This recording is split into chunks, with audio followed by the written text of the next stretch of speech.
Hey guys, my name is Melissa. It has been a while. I know that we've all had a really tough year and a half through the pandemic, and so I wanted to address something that was really important to me. I've been going to therapy for 6 months now, which is crazy to think because I feel like I've come so far in my journey. I kind of just wanted to take time and share my experiences and just be open about my mental health journey and talk about how I found a therapist, what it's like to go to therapy. To start, I want to go over some resources that I've found to be really helpful in my journey. I first had an intro to therapy. I looked on psychologytoday.com, and I think that's a really great resource for anybody who just wants to know who's out there and who's in their area, who's within their insurance range, and who you could potentially be meeting with. It's a great resource to narrow down what kind of person you're looking for, male or female, what specific topics you want to address. Therapy is kind of like dating, where you just have to keep searching and searching until you find the one and you guys are both a fit for each other. Another one is called Open Path, and this is something that I actually go through now. And it's a resource for people who may be uninsured or are on a tight budget or don't have the financial means to afford therapy sessions. Therapy can be from $160 upwards of like $200, $300 per session, which is a lot if you're thinking about going every single week. So Open Path is a great resource where you pay for a yearly membership and it's $60, but all the therapists available are on a sliding scale. So it just depends on your financial situation, and the therapists are open and willing to work with you, which is great. Full disclosure, currently under Open Path, I'm paying $60 per session and I go every week, but again, I don't have insurance right now. So when you're looking for therapists and you're just kind of scoping around and seeing who's out there, you're kind of shopping. Once you find someone, you can have access to their website, you can have access to their little bio, and you get to read what they specialize in. So I've been going to therapy for 6 months, like I mentioned. It is the best decision I've ever made, and I honestly truly believe that it was really life-changing. My therapist probably saved my life, and I really don't know where I would be without going to therapy. After last year, it was so tough for me. I didn't have a job for a period of time. I didn't know when I would be able to get out of my situation, and it was really hard to just not know. I think the hardest thing was not knowing what was going to happen next. All of these things kind of came and went through my mind, and I was full of worry and anxiety. I had depression. I was really suffering, and a lot of the time I don't think I even knew that I was suffering. I think that had been weight that I was carrying around for years and years, and then the pandemic just heightened everything. I've always been kind of an extrovert, and I think that I always gained energy from socializing and being out and being around other people, but during the pandemic, you're stripped of all those things, and it was just really hard for me to kind of adjust to the life that I had to restrict myself to be. I think at my lowest point, I just didn't want to talk to anybody. I was crying every day. I didn't want to get out of bed, and I didn't know who to confide in. Had really dark negative thoughts, and was to a point where I just didn't know what the point of living was. I didn't know what the point of struggling so hard to exist was. That wasn't me, and that's not who I wanted to be. That's not how I wanted to think, and I had to do something to help myself. I reached out to 3 or 4 separate therapists. I just started with consultation. So a consultation is basically a 15 to 20 minute conversation that you get for free with a lot of therapists. It's just a way to kind of get a little taste test of what it could be like talking to someone. And like I said, it's like dating. So it's almost like a speed dating round where you're just figuring out we have similar ideas of the world. So after 3 or 4 consultations, I was kind of stuck between 3 actually. I felt like I was taking a step forward, and I was really excited about that. At the end of it all, I ended up narrowing it down to one person. I reached out to her and I said, hey, I think this would be a great fit for both of us, and I'm really excited to work with you and to talk to someone finally. So we scheduled weekly sessions for 1 hour. In the very beginning, you're just kind of doing a lot of intake forms and signing all this documentation. It's a really good way for them to understand where you are mentally and what goals you have for yourself and what they can do to kind of help assist you in those goals. So I remember checking off several boxes, asking about, certain symptoms of depression, certain symptoms of anxiety. On the very first session, my therapist was like, so you definitely have anxiety. To have that confirmed, I kind of felt relief in knowing that there was a name for it and that I could work on something. It was just kind of like one unknown that I was able to answer. My therapist is amazing. She's in SoCal, so we use telehealth to communicate. I always felt like I had really strong connections with people in person, a lot more than being able to connect with a complete stranger online. But surprisingly, it actually worked out really well, and I just had to set aside a time and place for it, which was probably the hardest thing, especially in a pandemic, and I know that a lot of people probably don't have that privilege. I think these are just the way of the times now, and so it's just the way that it's gonna be. After my first session, finally completing all the intake paperwork and things like that, we finally got into kind of the good stuff. So I started talking about myself, and I just kind of went through a complete timeline of my life and talked about all of the major events that have happened positively or negatively. And then my therapist kind of worked through which ones might be significant enough to talk about and kind of exercise on and work through. Which brings me to shit I learned in therapy, which is a lot.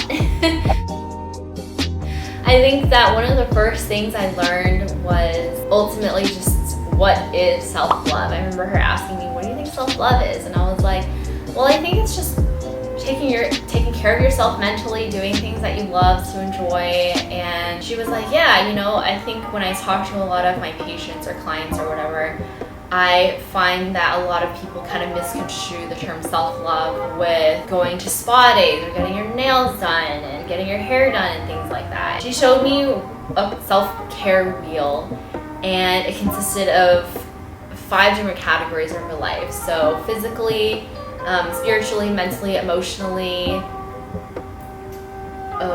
professionally, and I think that's it. I might be missing one more. She basically showed me this wheel and was like, where do you feel like you are putting a lot of your energy? I realized a lot of my energy was being drained and being put into my professional self-care, which meant that I worked so hard for so many years towards finding, that career and that job that I always wanted, that I almost forgot to take care of myself physically, mentally, spiritually, basically all those other places. I also learned about anxiety, like what does it actually mean to have anxiety? I think that sometimes it can be a buzzword, especially on the internet when people are in stressful situations or whatever. It's like, oh my God, you're giving me anxiety right now. Which I feel like almost minimizes people's experiences when they actually do go through anxiety, because it is and was such a debilitating thing to have. I felt like there was no light at the end of the tunnel with anxiety, and I was just having sleepless nights. I was stressed all the time. I was full of worry, full of thought, which fed into all of these negative thoughts in my head, and that kind of just spiraled into a depression. Depression and anxiety are really tightly knitted together because of that. And so I knew that I wanted to address my anxiety because that is what was, I guess, driving me in a downward spiral. Another thing I learned in therapy is a lot of shit and trauma that you don't deal with in your childhood never really goes away until you finally talk about it and deal with it and go through it and address it and acknowledge that it still exists. Growing up, I had a lot of trauma, and I didn't realize I did until going to therapy. And a lot of the things that I thought were behind me and that I had moved on from were very much existing in my everyday life, and I just didn't know that it was constantly negatively affecting me and really weighing me down. Aside from all of that shit that I learned in therapy, I do want to talk about some coping mechanisms that I learned as well. One thing that is coupled with therapy that truly changed my life is meditation. I never knew I could be the type of person who would set aside time to meditate.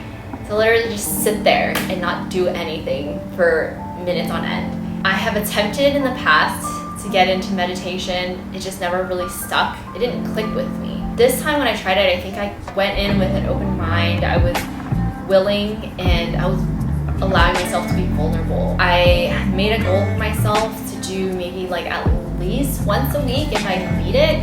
I ended up doing it every day for the first 30 days. And now it's kind of part of my daily, weekly schedule. Some days I don't feel like I need it anymore, and that's amazing. And other days I feel like I need it and I can do 5 minutes or I can do 20 minutes. And honestly, it doesn't matter to me how long my sessions go in meditation. I just feel like when I'm sitting down doing it, it is really impactful and it does a lot to change my mood for that day. Another thing I learned as a coping skill is if you are worried or stressed, write it down. I think that I've always been a journaler and I've kind of forgotten that in the last year, but I started to get back into journaling and I was like, you know what? I think I place a lot of judgment on myself for being that kind of girl that journals all the time or has just like a lot of deep negative thoughts. I don't know.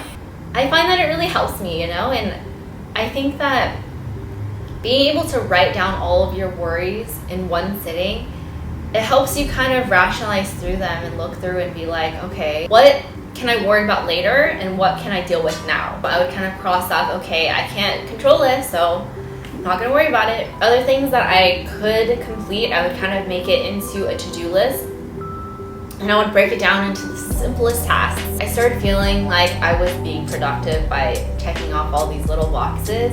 And then by the end, I was sometimes just adding shit to the boxes so that I can check them off, you know? Now we want to talk about the hard things about therapy. It's not all fun and rainbows. It's not easy to talk about your mental health. It's not easy to be vulnerable and open up to a complete stranger and trust them with all of your darkest secrets. My biggest hurdle was feeling comfortable talking about shit that still affected me because it made me acknowledge that shit was still affecting me. I had sessions for sure where my therapist would ask me to do certain exercises or talk about certain things or say certain things. It's hard work, it is. And I think the first step is getting started, and that's probably the hardest thing. But the second thing after that is just allowing yourself to acknowledge this new help, be open to it, and to feel okay feeling uncomfortable. That was a major thing that I had to deal with also. At the end of the day, I think where I am now versus where I was then are two completely different people. I just am so proud of the work that I've done for myself in the past 6 months. You know, it was not easy, and I can proudly say that I've gone through a lot of mental challenges, but it's all been completely worth it because I am finally at a place where I feel happy, I feel content, I feel like I don't have any dark inner demons weighing me down anymore. And it's never gonna completely go away, but it doesn't have to always stick with you either. And I think that's the thing that I really learned in therapy as well. So that was a really long-winded conversation about therapy. I feel like I can talk about this topic forever, but I just wanted to come on here and start the discussion and kind of share my experiences because I know a lot of people may be struggling mentally and may not know who to talk to or how to start. And I'm hoping that this video helps those out there who are in that situation. Thank you for listening. I hope that everyone is staying safe and feeling lifted. If not, you can always reach out to me on my Instagram or in my comments, whatever. So yeah, thank you. Thank you for listening. See you guys later. Bye.